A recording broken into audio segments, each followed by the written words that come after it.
Hello voice எல்லாருமே நல்லா இருக்கீங்களா? என் பேர் முத்து. பட் என்னுடைய வாழ்க்கையில் என்னன்னு கேட்டிங்கன்னா எனக்கு ஒரு தெய்வமாக ஒரு தாயாக இருந்தது என் மனைவி. தமிழ் மட்டும்தான். வேறு யாருமே அந்த மாதிரி எனக்கு பார்த்ததில்லை. அன்பு பாசம் எல்லாமே எனக்கு கிடச்சதில்லை. அவங்க மூலியமாக எனக்கு எல்லாமே கிடச்சிது. பட் அவங்க என்னன்னு கேட்டிங்கன்னா சொல்வரை பற்றி கொடுக்குறாங்க. அது ஒன்று தான், வேறு ஒன்றுமே இல்லை. ரொம்ப நல்லவங்க, அன்பானவங்க, பாசமானவங்க. என்னையும் சரி என் குழந்தையும் சரி நல்லா பார்த்துக்கிட்டாங்க. நான் என்ன சொல்கிறது என்னன்னா வாழ்க்கையில் முன்ன பின்ன இருக்கத்தான் செய்யும். ஒரு சண்டை சத்தம் வரத்தான் செய்யும். யாருமே நம்மளை தாங்க போகிறதில்ல. நம்மளாக இங்கே வாழ்ந்துக்கணும். அது மட்டும்தான். யாரையும் நம்பக்கூடாது. சந்தோஷமாக, ஆரோக்கியமாக, நிம்மதியாக வாழ கற்றுக்கணும். இதை நம்ம அடிக்கடி அவங்களுக்கு நம்ம சொன்னால் அவங்களுக்கு புரியுது. ஒரு நேரம் புரிய மாட்டேங்குது. ஒருத்தவங்க சொன்ன உடனே நம்மளை தப்பாக நினச்சிடாங்க.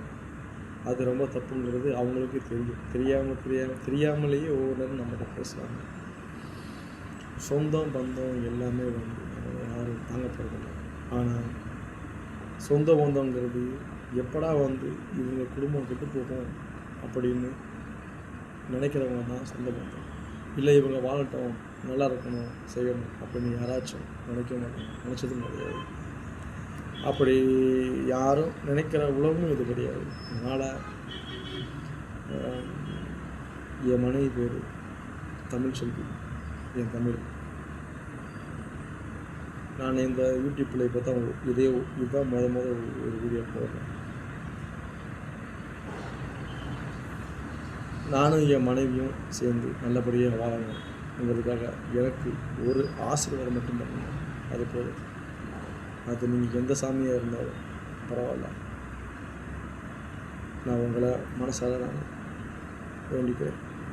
நீங்கள் ஏதாவது ஒரு ஹெல்ப் பண்ணுங்கள். அது போதும்.